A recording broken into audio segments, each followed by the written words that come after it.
कल plasma protein का एक टॉपिक में बच गया था फाइब्रिनोजन। प्लाज्मा प्रोटीन में था एल्बुमिन, ग्लोबुलिन और फाइब्रिनोजन। एल्बुमिन और ग्लोबुलिन को डिस्कस कर लिए थे, ये फाइब्रिनोजन बच गया था। ठीक है, फाइब्रिनोजन जिसके वर्ड के लास्ट में नोजन लगा हो तो ये इनएक्टिव फॉर्म में होता है। ठीक है, और फाइब्रिनोजन को एक्टिव करने के लिए थ्रोम्बिन से रिएक्शन करना पड़ता है जो फाइब्रिन में, तब फाइब्रिन में ये तब एक्टिव होता है फाइब्रिनोजन। ये जिसके वर्ड के लास्ट में नोजन लगा हो वो इनएक्टिव फॉर्म में होता है। ये टोटल प्लाज्मा प्रोटीन का 7% होता है। फाइब्रिनोजन ब्लड क्लोटिंग प्रोटीन है, क्लोटिंग प्रोटीन है। ठीक है, फाइब्रिनोजन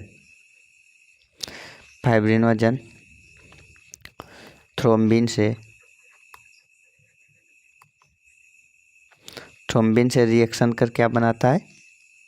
फाइब्रिनोजन थ्रोम्बिन से रिएक्शन कर फाइब्रिन बनाता है।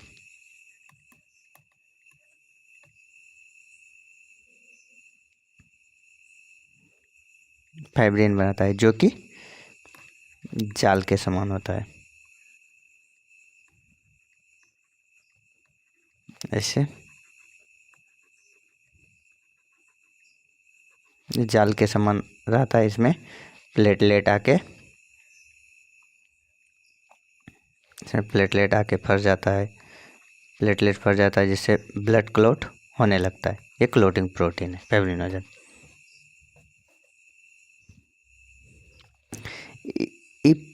थ्रोम्बिन कहाँ से आया था? थ्रोम्बिन आया था प्रोथ्रोम्बिन से।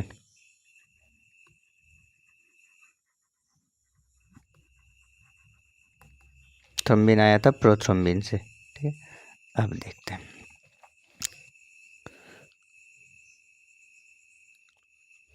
फाइब्रिनोजन जो है क्लोटिंग प्रोटीन है। क्या है? क्लोटिंग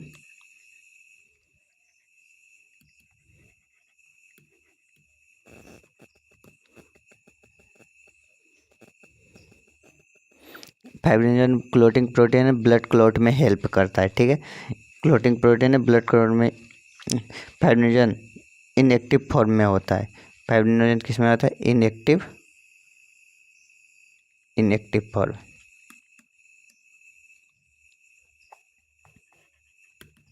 इनएक्टिव होता है, फाइब्रिनोजन इनएक्टिव होता है। आज का मेन टॉपिक यहाँ से स्टार्ट होता है। आज देखेंगे क्या क्या। RBC and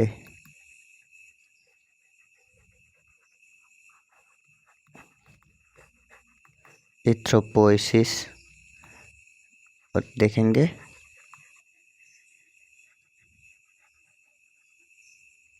breakdown of RBC. Sorry, पहले देखते हैं आरबीसी के बारे में।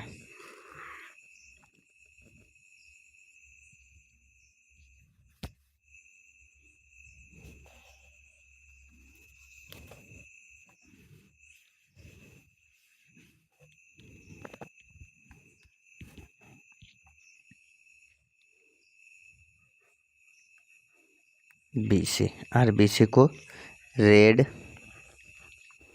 ब्लड सेल कहते हैं, या तो रेड ब्लड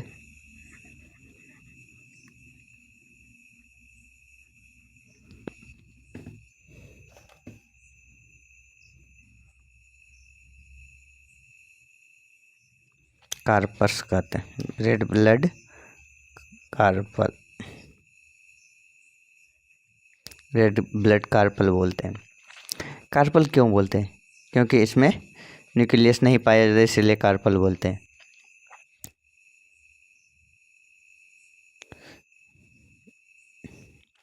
आरबीसी किसका रेड कलर का होता है? रेड कलर का होता है।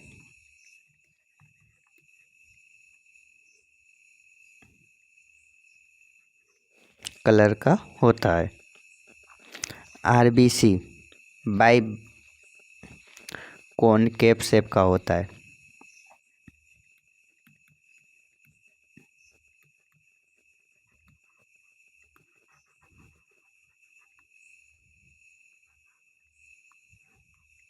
बाइकॉनकेव शेप का होता है।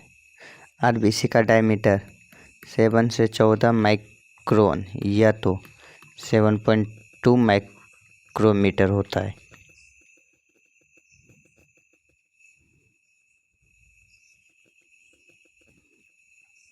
आरबीसी मेल में 4.5 से 5.5 मिलियन mm क्यूब होता है मेल में। अब फीमेल में 4 से 5 मिलियन mm क्यूब होता है।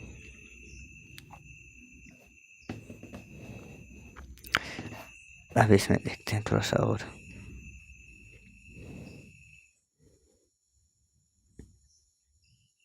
जब आरबीसी की संख्या बढ़ जाता है, नंबर इंक्रीज होगा तो उसको कहते हैं पॉलीसाइथेमिया।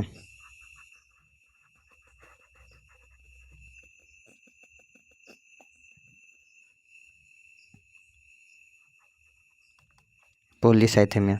जब आरबीसी की नंबर इंक्रीज होता है पॉलीसाइथेमिया कहते हैं।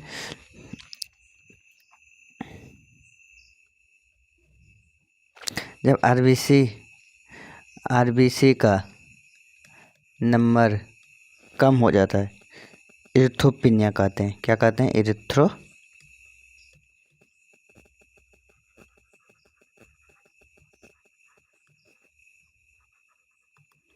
इरिथ्रोपिनिया कहते हैं। आरबीसी में न्यूक्लियस नहीं पाया जाता है।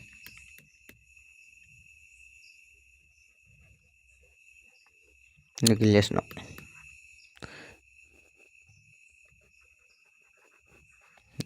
आरबीसी में न्यूक्लियस नहीं पाया, नोट न्यूक्लियस। आरबीसी को दूसरा नाम क्या बोलते हैं? Also known as erythrocyte.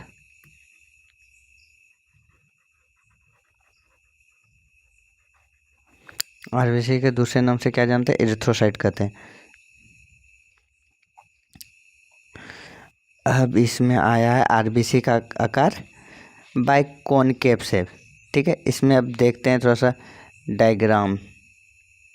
RBC का डायग्राम देखेंगे।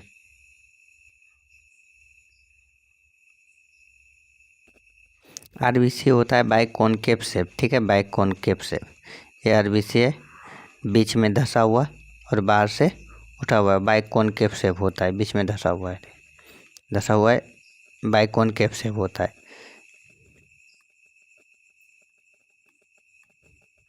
बाइकॉनकेव से आरबीसी के मेम्ब्रेन है, ये मेम्ब्रेन है। आरबीसी के मेम्ब्रेन एक स्पेशल प्रकार का प्रोटीन पाया जाता है जिसको हम कहते हैं स्पेक्ट्रिन प्रोटीन।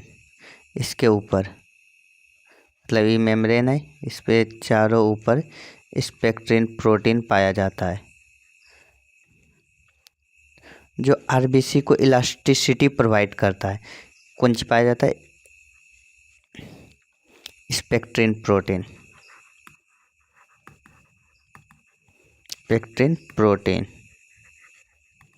प्रोटीन जो कि एक स्पेशल प्रकार का प्रोटीन होता है। ये स्पेशल प्रकार का प्रोटीन आरबीसी के मेम्ब्रेन पर स्पेक्ट्रिन प्रोटीन पाया जाता है जो स्पेशल प्रकार की प्रोटीन होता है। यह आरबीसी को इलास्टिसिटी मतलब इसको मोड़ने में का हमको जब ज़रूरत पड़ेगा तो ऐसे होने के लिए ऐसे हो जाएगा, ऐसे होगा। जैसे उसको ज़रूरत पड़ेगा वैसे शेप लाने के लिए आरबीसी के ऊपर स्पेक्ट्रिन प्रोटीन पाया जाता है। का इस आरबीसी का डायमीटर होता है 7 से 14 माइक्रोमीटर। ठीक, या तो 7.2 माइक्रोमीटर। ठीक, और कैपिलरी का डायमीटर होता है 7 माइक्रोन। ठीक, कैपिलरी का डायमीटर होता है 7 माइक्रोन और इसका 7.2 माइक्रोन होता है। तो कैपिलरी से कैसे आरबीसी पार हो जाएगा, इसलिए इलास्टिसिटी पाया जाता है, जिसके कारण से थोड़ा मुड़ जाता है, पतला हो जा मतलब सिकुड़ जाता है, इसे कैपिलरी से आरबीसी पास आउट हो जाता है। स्पेक्ट्रिन प्रोटीन का कमाल है। अब देखते हैं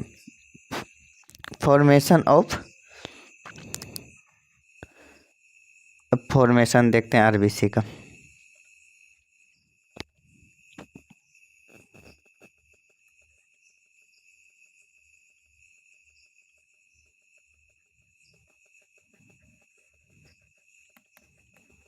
फॉर्मेशन ऑफ आरबीसी।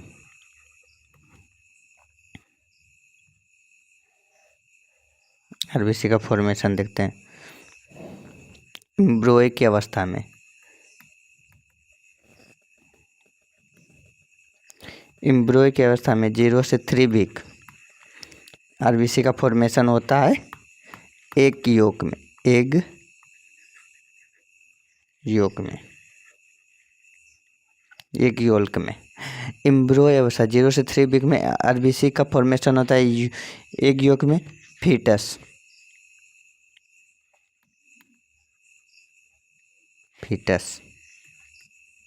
3 से 6 मंथ।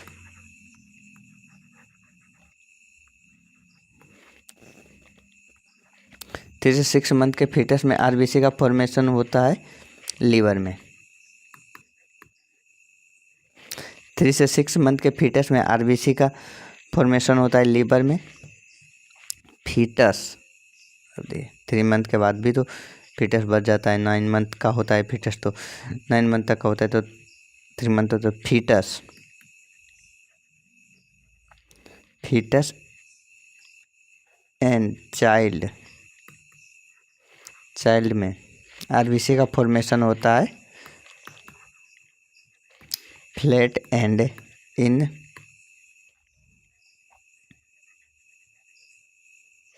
रेगुलर बोन में।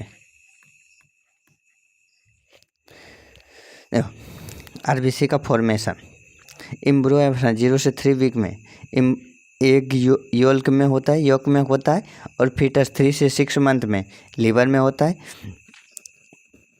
फीटस एंड चाइल्ड में आरबीसी का formation flat and irregular bone में होता है।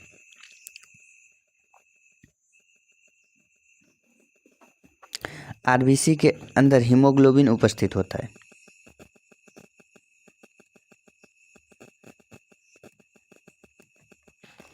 आरबीसी के अंदर हीमोग्लोबिन उपस्थित होता है।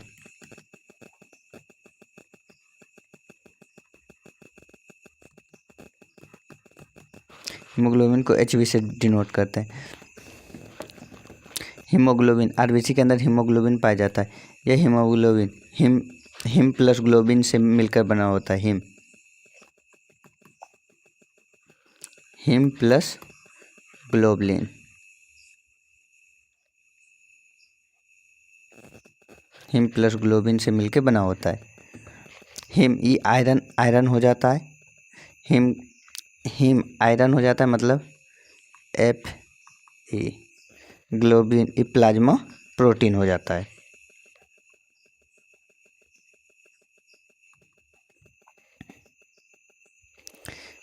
फीटस हीमोग्लोबिन, अब देखते हैं आगे।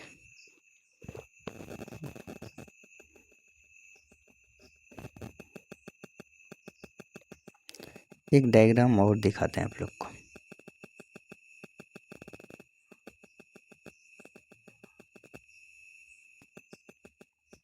देखिए, ये हीमोग्लोबिन है, ये आरबीसी है। ठीक, इसके अंदर हीमोग्लोबिन पाया जाता है।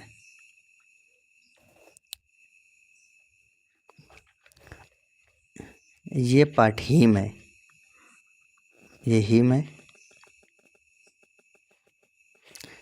ये ऑक्सीजन का मॉलिक्यूल है, का हीमोग्लोबिन के साथ ऑक्सीजन बाइंड होता है।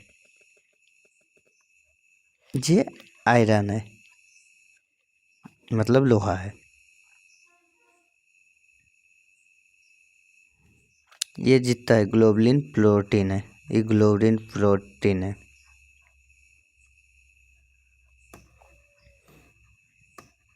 यही स्ट्रक्चर दिखा।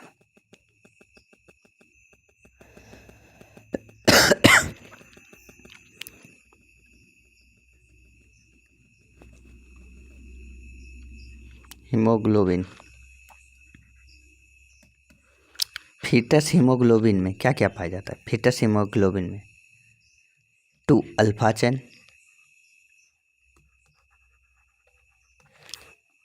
और 2 gamma chain. Foetus haemoglobin 2 alpha chain और 2 गामा चेन से मिलकर बना होता है। Foetus haemoglobin 2 alpha chain 2 gamma chain से मिलकर होता है।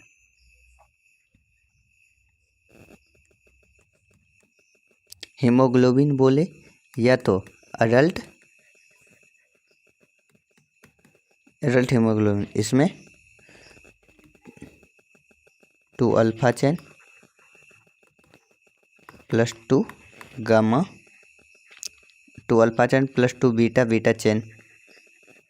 जैसे में हीमोग्लोबिन, फीटस हीमोग्लोबिन में 2 अल्फा चेन 2 गामा चेन से मिलकर बना होता है। अडल्ट या तो डायरेक्ट क्वेश्चन पूछे हीमोग्लोबिन में क्या कंटेंट पाया जाता है, तो 2 अल्फा चेन 2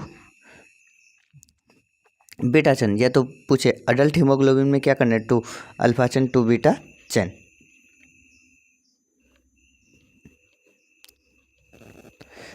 अब देखिएगा ऑक्सीजन जो होता है, हीमोग्लोबिन और ऑक्सीजन के साथ बाइंड होता है। हीमोग्लोबिन ऑक्सीजन के साथ बाइंड होकर HbO2 बनाता है। इसका नाम हो गया oxy haemoglobin.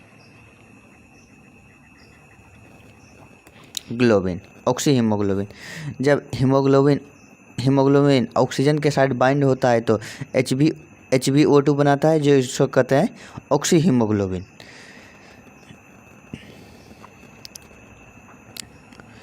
Haemoglobin 98.5% oxygen haemoglobin के साथ बाइंड होता है, बाइंड होकर लंग से टिश्यू में जाता है। 98.5% ऑक्सीजन हीमोग्लोबिन के साथ बाइंड होकर लंग से टिश्यू में जाता है। अब बच गया 1.5%। 1.5% ये किसके साथ बाइंड होगा? 1.5% ऑक्सीजन प्लाज्मा के साथ बाइंड होता है। 1.5% ऑक्सीजन प्लाज्मा के साथ बाइंड होता है। 98.5% ऑक्सीजन हीमोग्लोबिन के साथ बाइंड होता है। 1.5% ऑक्सीजन प्लाज्मा के साथ बाइंड होता है। जब हीमोग्लोबिन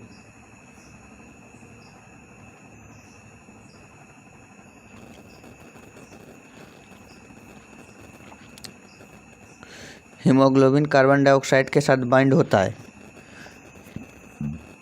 तो क्या बनाता है? हीमोग्लोबिन कार्बन डाइऑक्साइड के साथ बाइंड होकर HbCO2 बनाता है। HbCO2 बनाता है, ठीक है। जब हीमोग्लोबिन CO2 कार्बन डाइऑक्साइड के साथ बाइंड होकर HbCO2 बनाता है, इसको बोलते हैं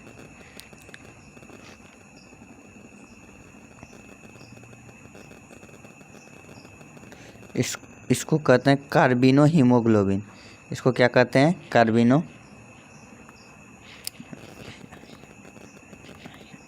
CARBI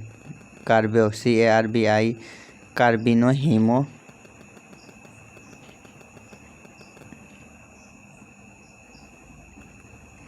कार्बिनो हीमोग्लोबिन। जब हीमोग्लोबिन CO2 के साथ बाइंड होकर कार्बिनो हीमोग्लोबिन दिए, जब ऑक्सीजन के साथ बाइंड हो ऑक्सी हीमोग्लोबिन तो कार्बन डाइऑक्साइड के साथ बाइंड हो कार्बोक्सी हीमोग्लोबिन होना चाहिए, लेकिन ऐसा नहीं होता है। ये होता है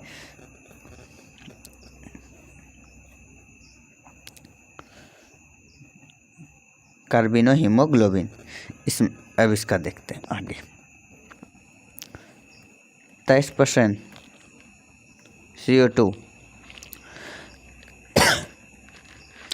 हीमोग्लोबिन के साथ बाइंड होता है। 23% कार्बन डाइऑक्साइड हीमोग्लोबिन के साथ बाइंड होता है। 70% कार्बन डाइऑक्साइड बाइकार्बोनेट के साथ बाइंड होता है।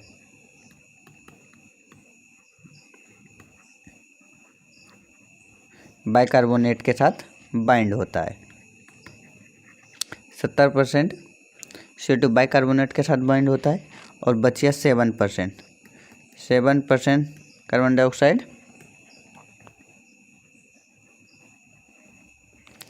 प्लाज्मा के साथ बाइंड होता है। हीमोग्लोबिन कार्बन डाइऑक्साइड के साथ बाइंड होकर कार्बिनो हीमोग्लोबिन बनाता है और इसमें 23% CO2 हीमोग्लोबिन के साथ बाइंड होता है। 70% कार्बन डाइऑक्साइड बाइकार्बोनेट के साथ बाइंड होता है और 7% कार्बन डाइऑक्साइड प्लाज्मा के साथ बाइंड होता है।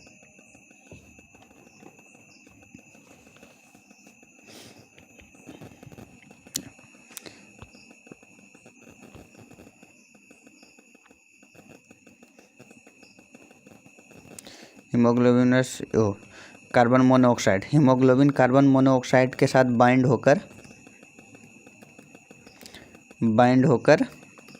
HbCO बनाता है, मतलब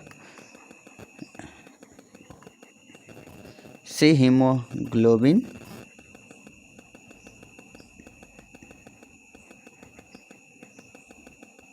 कार्बोक्सी हीमोग्लोबिन बनाता है।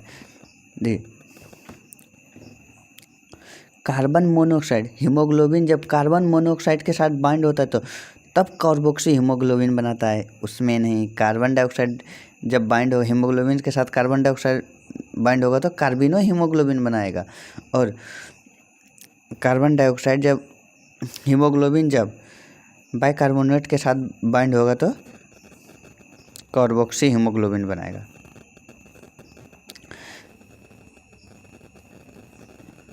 कार्बन मोनोऑक्साइड 200% पहले कार्बन मोनोऑक्साइड को बाइंड करता है।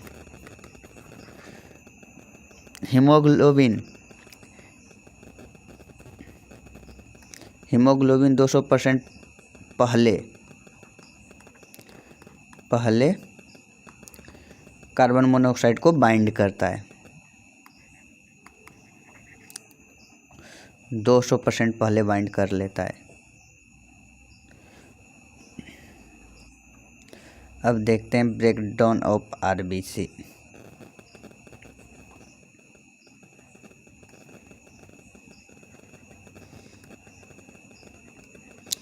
Down of RBC।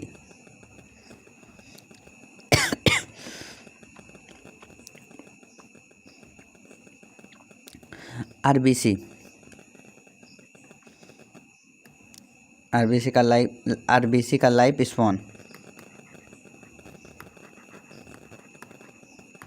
120।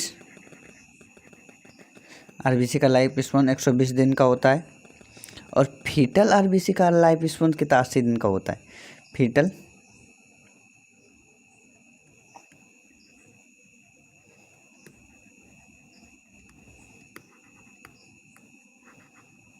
RBC life spawn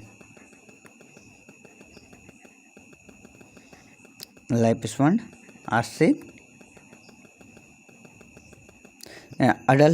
adult RBC बोले या RBC का लाइफ स्पैन होता है 120 दिन, और फीटल आरबीसी का लाइफ स्पैन 80 दिन का होता है। आरबीसी का डिस्ट्रक्शन होता है स्प्लीन और लीवर में।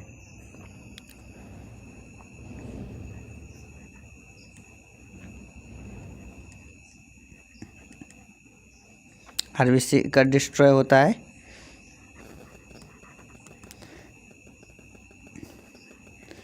स्प्लीन प्लस लीवर के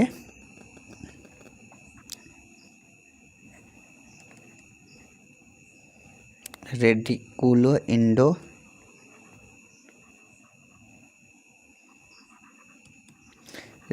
एंडोथेलियल सिस्टम में।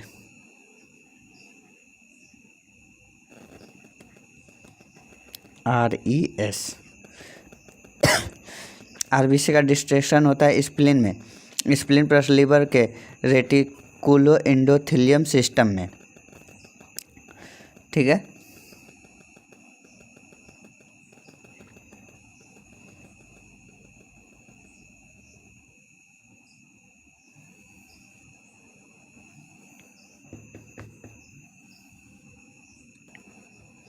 आरबीसी ये ग्लोबिन इस ब्रेकडाउन देख रहे थे। ठीक, RBC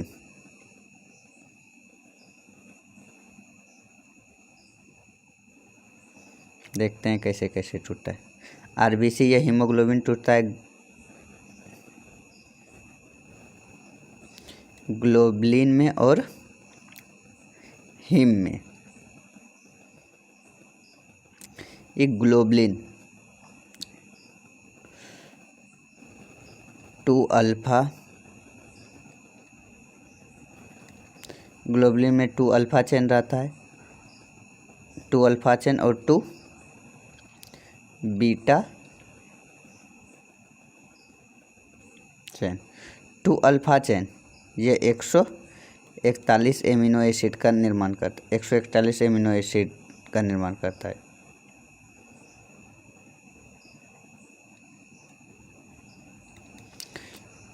to alpha chain 141 amino acid से मिलकर बना होता है, और 2 बीटा चेन 146 एमिनो एसिड से मिलकर बना होता है। ये दोनों का रीयूज हो जाता है। जैसे ही टूटे ग्लोबुलिन टूटेगा 2 अल्फा चेन में, 2 बीटा चेन में, और ये 2 बीटा चेन टूटेगा 141 एमिनो एसिड में, ये इसका रीयूज हो जाएगा। और 2 बीटा चेन टूटेगा 146 एमिनो एसिड में, इसका भी सेल रीयूज फिर से उपयोग कर देता है। अब बचा हीम फिर 2 पार्ट में टूटेगा, एक आयरन में और प्रोफायरिन में टूटेगा। प्रोफायरिन में टूटेगा हीम, फिर हीम टूटा आयरन में और प्रोफायरिन में। प्रोफायरिन का ऑक्सीडेशन होगा, प्रोफायरिन का ऑक्सीडेशन होगा तो यह बिलिवर्डिन बनेगा।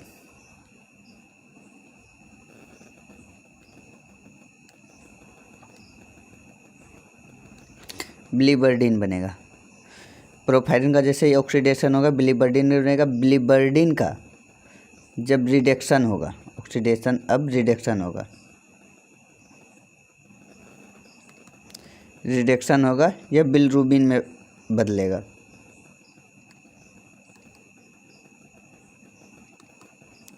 बिलिरुबिन में चेंज हो जाएगा। यह बिलिरुबिन बिलिवर्डिन जो होता है यह ग्रीनिश कलर का होता है, ग्रीनिश होता है। और बिलिरुबिन जो होता है ये येलोइश होता है, येलो होता है। बिलिरुबिन कैसा होता है? अनकंजुगेटेड इनडायरेक्ट होता है।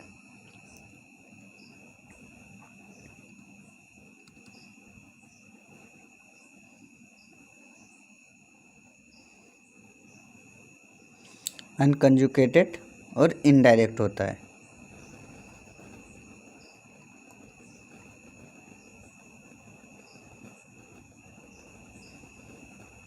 इनडायरेक्ट बिलिरुबिन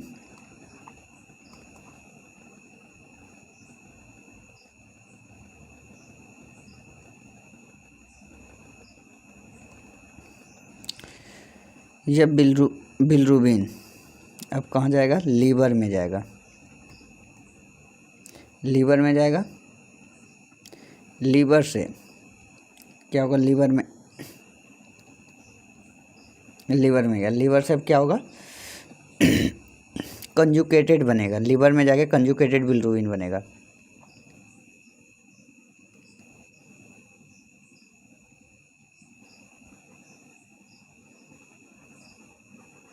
कंजुकेटेड और डायरेक्ट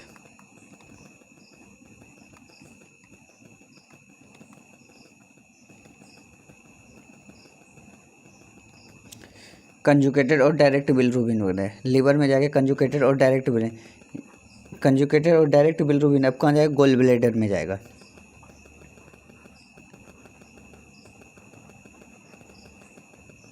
गोल ब्लैडर में, और गोल ब्लैडर से इंटेस्टाइन में जाएगा। और इंटेस्टाइन से दो जगह जाएगा। एक यूरिन के द्वारा बाहर आएगा, एक स्टूल के द्वारा बाहर आएगा। स्टूल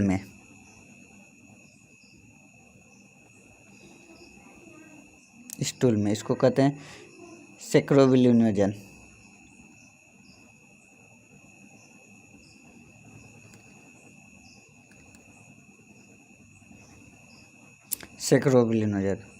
और यूरिन के थोड़ा जो बाहर निकलता है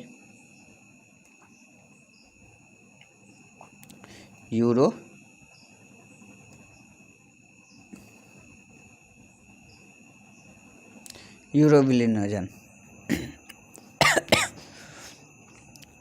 अब देखिए फिर से एक बात देखते हैं। आरबीसी और हीमोग्लोबिन, ये तो आरबीसी बोले, ये हीमोग्लोबिन। जब ये आरबीसी या हीमोग्लोबिन टूटेगा हीम में और ग्लोबुलिन में, ग्लोबुलिन फिर टूटेगा 2 अल्फा चेन में, 2 बीटा चेन में। 2 अल्फा चेन 141 एमिनो एसिड का निर्माण करेगा और 2 बीटा चेन 146 एमिनो एसिड का निर्माण करेगा। अब हीम टूटेगा आयरन में और प्रोफायरिन में। प्रोफायरिन का जब ऑक्सीडेशन होगा तो बिलिवर्डिन बनेगा। बिलिवर्डिन ग्रीनिश कलर का होता है। बिलिवर्डिन का जब रिडक्शन होगा तो बिलिरुबिन बनेगा। ये येलो कलर का होता है। ये बिलिरुबिन अनकंजुकेटेड और इनडायरेक्ट होता है। बिलिरुबिन लीवर में जाके कंजुकेटेड बिलिरुबिन और डायरेक्ट बिलिरुबिन बनता है। और ये डायरेक्ट बिलिरुबिन अब गोल ब्लैडर में जाएगा। गोल ब्लैडर से इंटेस्टाइन में जाएगा। इंटेस्टाइन में 2 जगह से बाहर निकलेगा। एक स्टूल के द्वारा बाहर निकलेगा और एक यूरिन के द्वारा बाहर निकलेगा। स्टूल के द्वारा जो बाहर निकलेगा सेक्रोबिलिनोजन कहेंगे, और यूरिन के द्वारा जो बाहर यूरोबिलिनोजन का कहेंगे। आगे देखते हैं अब।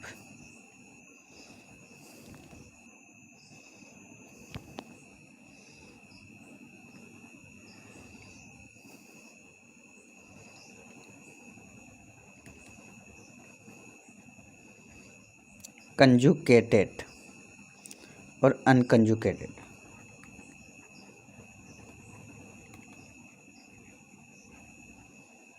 कंजुकेटेड किसे कहते हैं और अनकंजुकेटेड? कंजुकेटेड वाटर सल्यूबर होता है।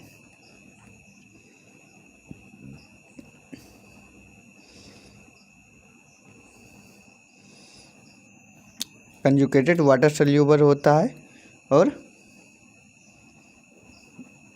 सैचुरेटेड हो रहा है।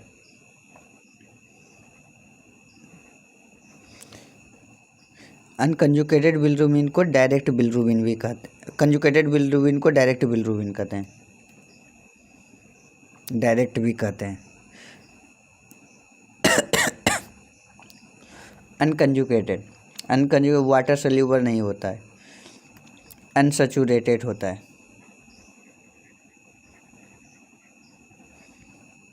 इनडायरेक्ट, इसके इनडायरेक्ट कहते हैं।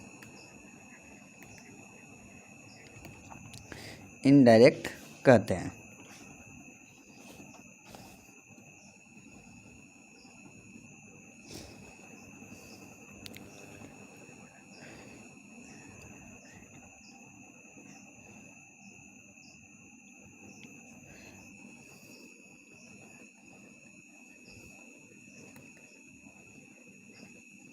कंजुकेटेड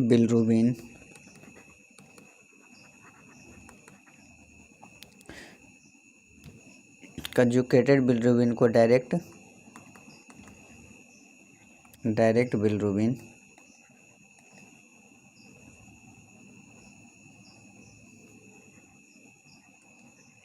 कहते हैं। कंजुकेटेड बिलिरुबिन को डायरेक्ट बिलिरुबिन कहते हैं। वाटर सल्यूबर होता है ये कंजुकेटेड बिलिरुबिन। सैचुरेटेड होता है।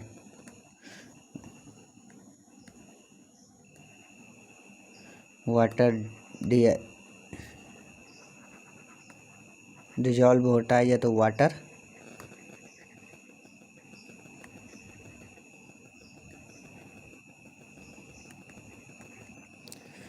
सोल्यूबल होता है। और अनकंजुकेटेड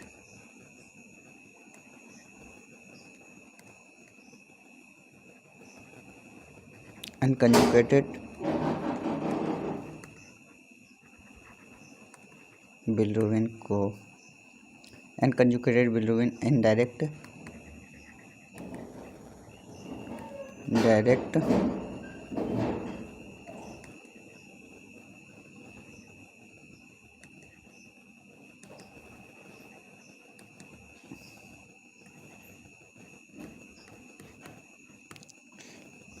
अनकंजुकेटेड बिलिरुबिन इनडायरेक्ट बिलिरुबिन